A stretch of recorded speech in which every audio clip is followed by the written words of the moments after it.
Good morning, my dear students. I hope that all of you have submitted the assignments.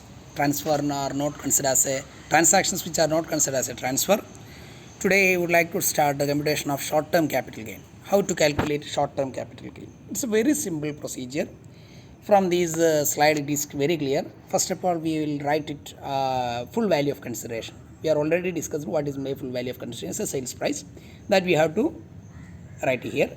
And next we will deduct less cost of acquisition. We will deduct from the cost of acquisition and deduct the cost of improvement and deduct the cost of transfer. These three items, cost of acquisition, cost of improvement, cost of transfer, these three things we will deduct from the full value of consideration, and the result we will get, that is short-term capital gain. Very simple thing, nothing you have to bother about. First of all, you have to decide it whether short term or long term. If it is short term, you have to straight away write the full value of consideration and deduct from the full value of consideration cost of acquisition, cost of improvement, cost of transfer. Clear? The result is the short term capital gain. It is added along with the income from capital gain, and it is consolidated. It is added with the other heads of income and consolidated to get total income. Clear? Let us see what is meant by full value of consideration, what is meant by cost of acquisition, what is meant by cost of improvement, and cost of transfer. It's a very simple thing. Full value of consideration means it is a sales value of the assets. I already discussed these things. It's a sales price. It may be money. It may be money or money's worth or combination of both. It's the amount for which a capital asset is transferred.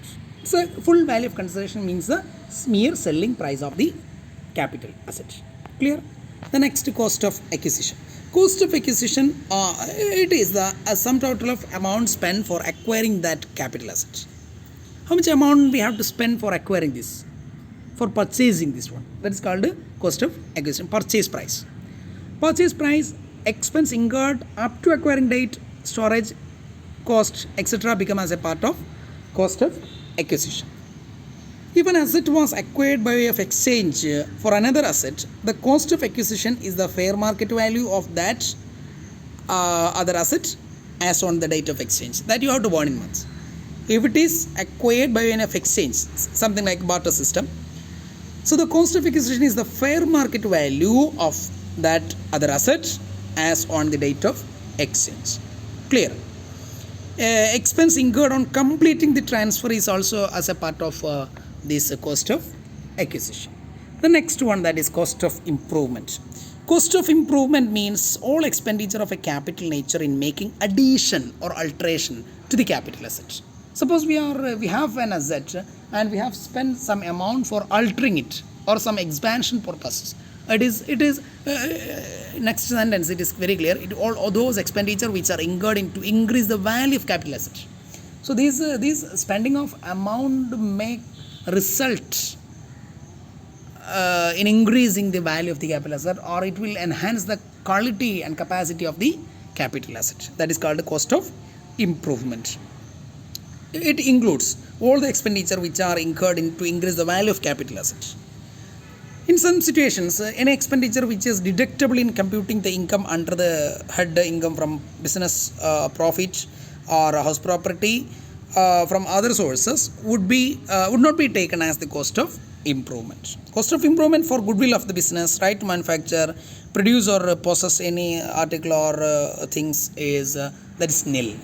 Clear? Then the last point, that is cost of transfer. What is meant by cost of transfer? Cost of transfer means like brokerage, commission, cost of stamp paper, and traveling expense in connection with the transfer are examples of cost of transfer. These expense which are necessary for the transfer of capital asset, or this is expense which is inevitable. It is an unavoidable expense for the transfer to take place. It's called cost of transfer. That's all about the scheme of computation of short-term capital gain. Next, we have to calculate long-term capital gain in our next video. Okay, thank you.